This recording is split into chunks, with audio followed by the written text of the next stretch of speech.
કેમ છો બધા મજામાં ને? ગુજરાતી ઘરેલું રસોઈમાં તમારું સ્વાગત છે।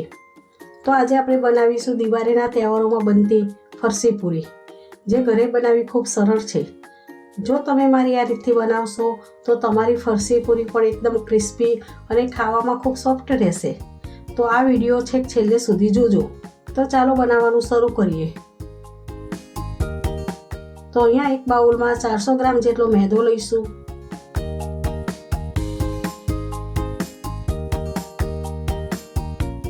પછી 1 ચમચી અધકચરા વાટેલા મરી નાખીશું। પછી 1 ચમચી જીરું નાખીશું।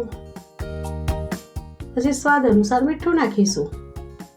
પછી મોટા 3 ચમચા તેલ રેડીશું। જો તમારે તેલના બદલે ઘી પણ લઈ શકો છો। પછી હાથની મદદથી લોટને મસળી દઈશું।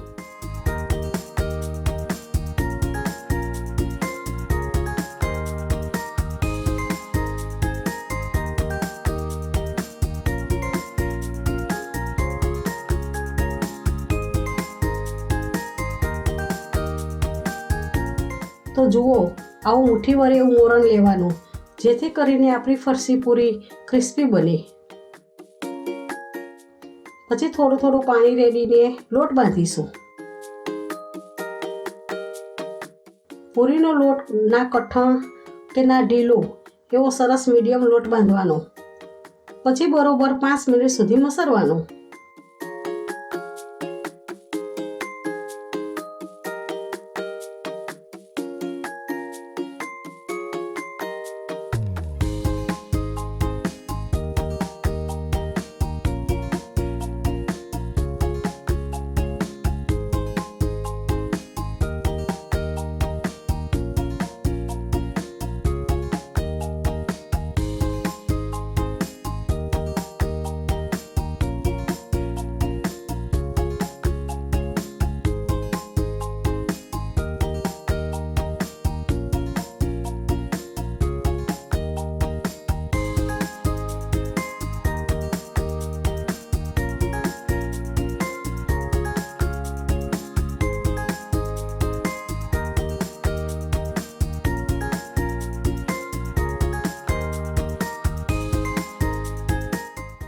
પછી થોડું તેલ નાખીને તેને મસળીને ઢાંકણ ઢાંકીને લોટને સેટ થવા દઈશું।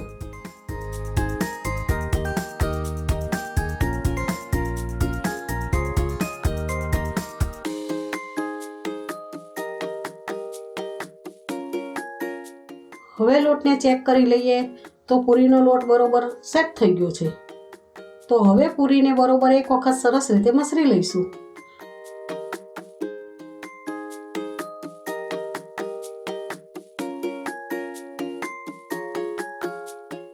પછી હાથમાં તેલ લગાડીને મીડિયમ સાઈઝના ગુલ્લા વાળી દઈશું।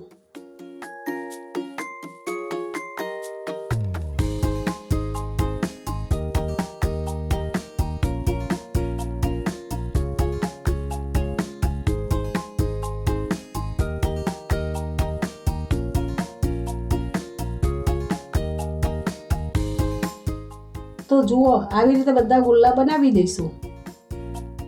હવે વેલણ પાટલી લઈને આપણે પૂરી વણી લઈશું।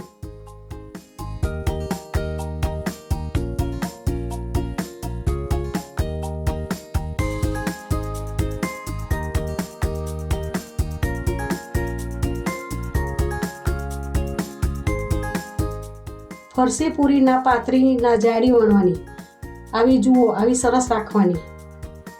પછી વેલણથી આવી રીતે પ્રેસ કરી લઈશું, જેથી કરીને ફરસી પૂરી તેલમાં ફૂલે નહીં અને ક્રિસ્પી બિસ્કિટ જેવી બને।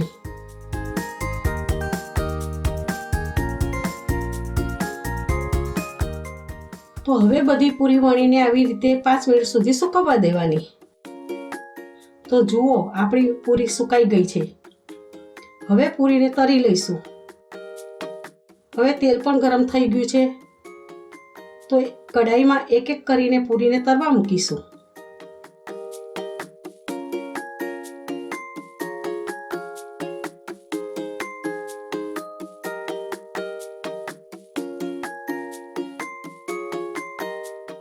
ફરસી પૂરી જ્યાં સુધી ગોલ્ડન બ્રાઉનની થાય ત્યાં સુધી તળીશું।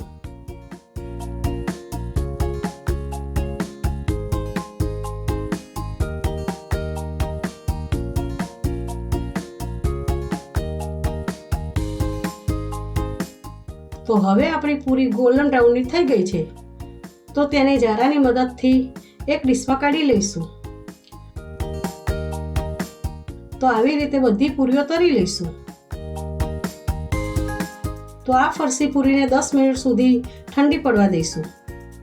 તો જુઓ આપણી ફરસી પૂરી કેવી ક્રિસ્પી, કડક અને ખાવામાં એકદમ સોફ્ટ રહે એવી બની છે. તો આ ફરસી પૂરીને તમે 15 દિવસ સુધી સ્ટોર પણ કરી શકો છો. ફરસી પૂરીને તમે ચા સાથે ખાઈ શકો છો અને નાના બાળકોના લંચ બોક્સમાં પણ આપી શકો છો. જો તમને અમારી આ ફરસી પૂરીની રેસીપી ગમી હોય તો મારા વિડીયોને લાઈક કરજો અને મારી ચેનલને સબસ્ક્રાઈબ કરજો. જય શ્રી કૃષ્ણ.